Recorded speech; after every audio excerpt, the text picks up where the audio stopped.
разъезжаются со службы прихожане, алтарники. Поехали. Вот как у нас въезд в село.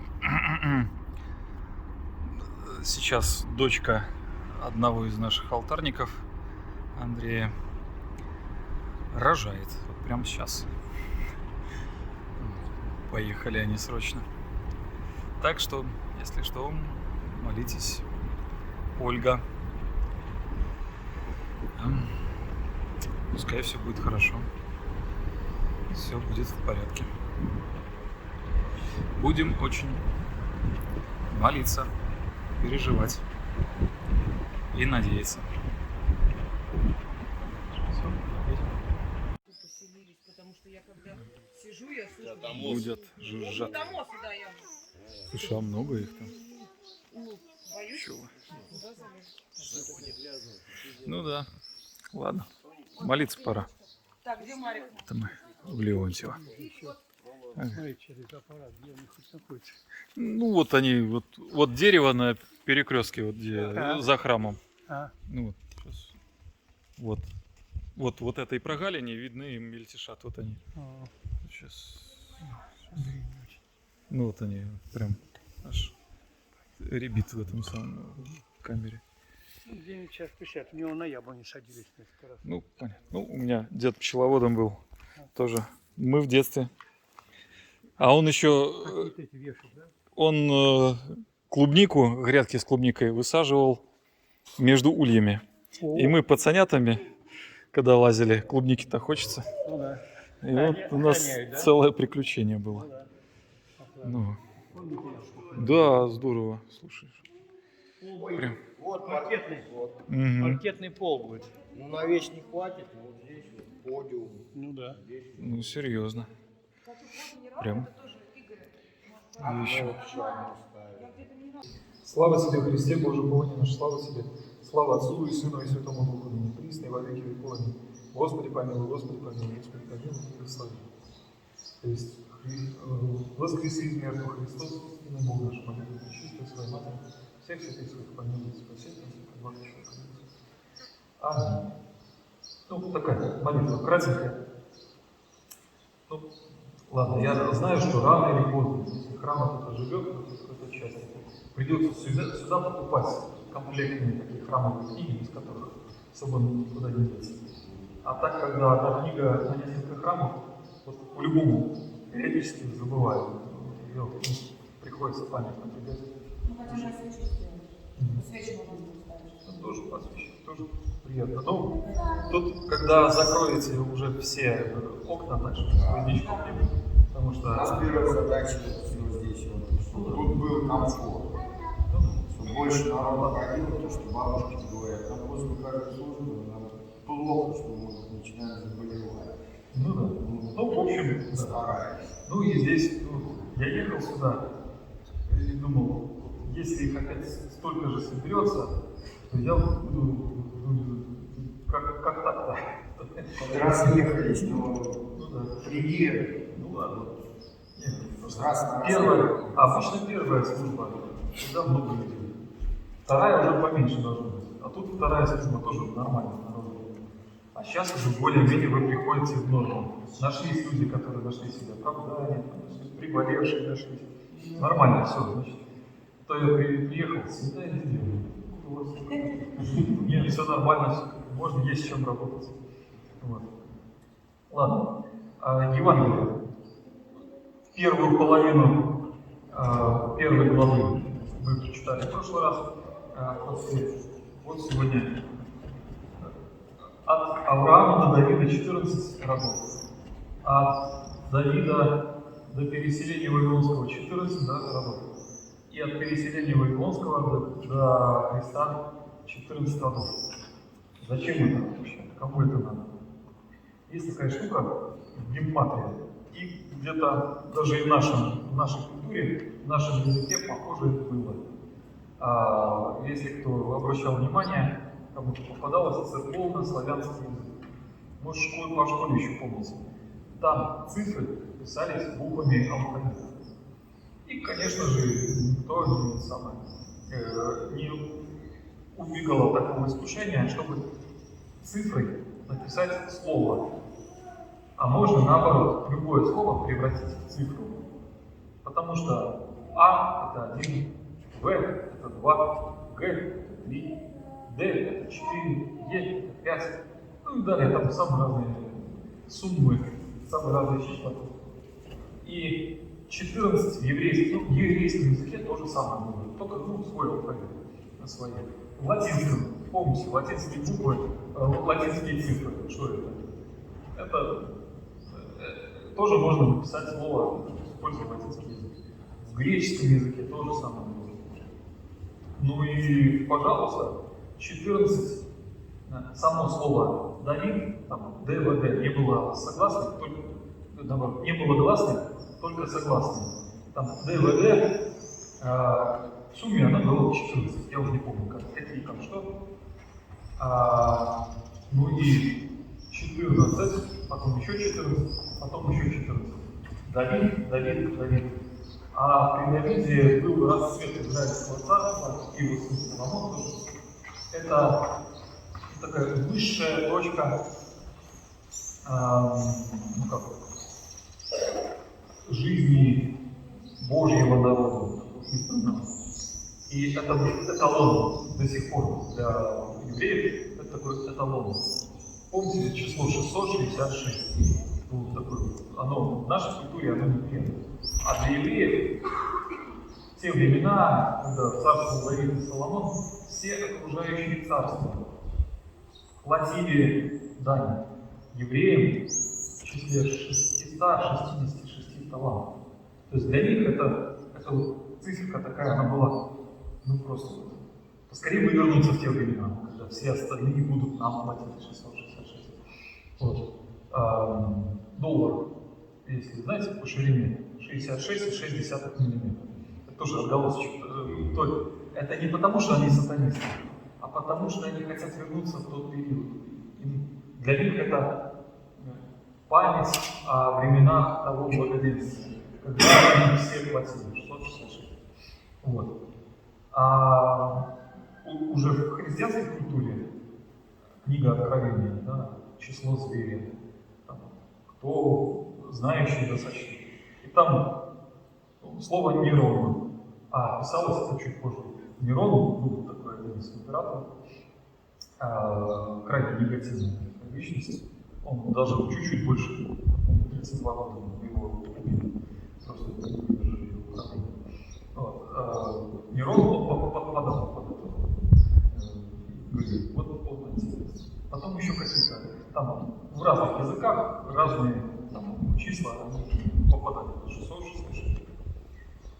В русском языке, ну, там, Анна, А1, Н это 50, еще одна Н, тоже 50, А 102, да, ну и так, любое, там, Кирилл, К это 20, И это 10, Р это 100, И это еще одно 10, Л это 30, еще одна Л это 30. В сумме посчитал, и вот тебе. Люди этим увлекались страшно. Вот прямо хлебом не кормить. Вот. Ну, мало, Алексей тоже проблемы. Девчонки, мальчишки могли развлекаться. И наоборот тоже. Мы студентами, там, или когда видишь, что и пишешь там 100, там что-нибудь, РСТ, РСТ. Ну, ладно, я сейчас не буду, я просто не помню, как это правильно. Можно какие-то числа шифровать слова. Вот. Или аббревиатуры. Не всякий догадается.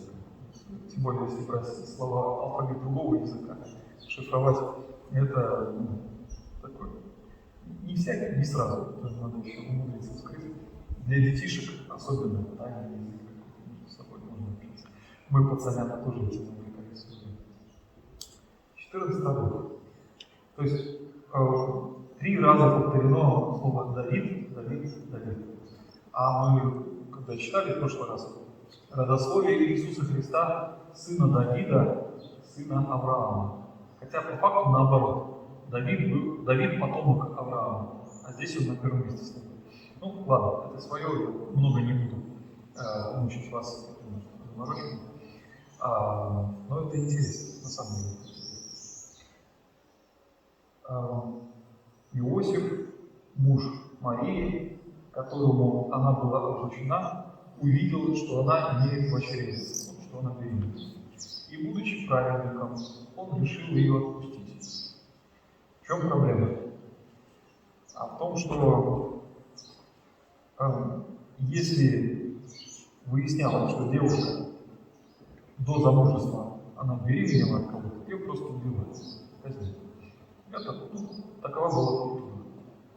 Причем я не могу сказать, они вот были древние люди, они были недостаточно культурные. Люди воспринимали, как мужчина, это такой медный тазик. Вот, его жизнь побьет, поломает, порвет где-то. Его отнес к кузнецу, подковал, почистил, там это самое, куска, если не хватало, там приварил. Все, дальше будет выполнять свою задачу.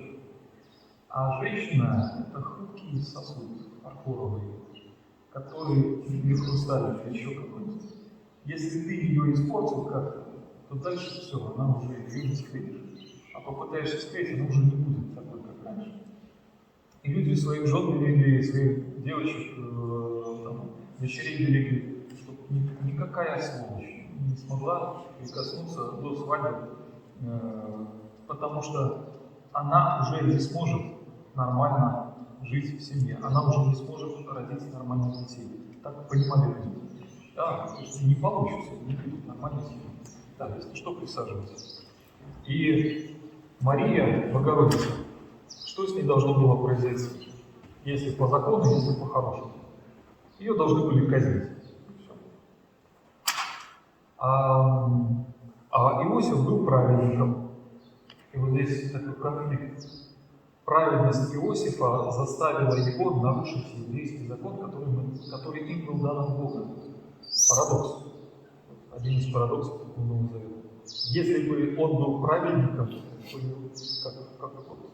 даже не знаю, как это обозвать, вот таким эталонным праведником, как закон, именно как судья, не знаю, как это, прокурор или адвокат, он должен был ее казнить.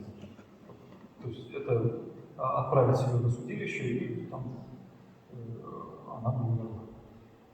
Но он, будучи праведником, решает отпустить ее домой. Так, чтобы ей сохранить жизнь. Чтобы дома родители они не скажут. Когда он это подумал, явился ему ангел Господень, который сказал: Иосиф, не бойся принять твою супругу,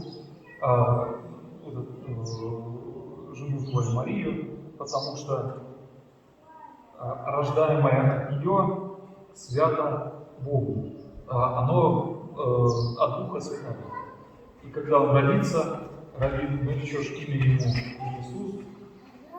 И там, я сейчас лучше иметь текст перед глазами, чтобы не переврать. Кто хочет, дома может еще полистать. Иосиф слушается этого ангела и принимает решение. Восстав от сна, он принял свою жену. И дальше мы уже будем в следующий раз читать, посмотрим, что будет дальше. Имя Иисус. Имя Иисус, если правильно помню, с еврейского означает «восхваляйте Бога». Так, это слава Богу. Аллилуйя – это слава Богу. А вот «восхваляйте Бога» – это вот имя Иисус.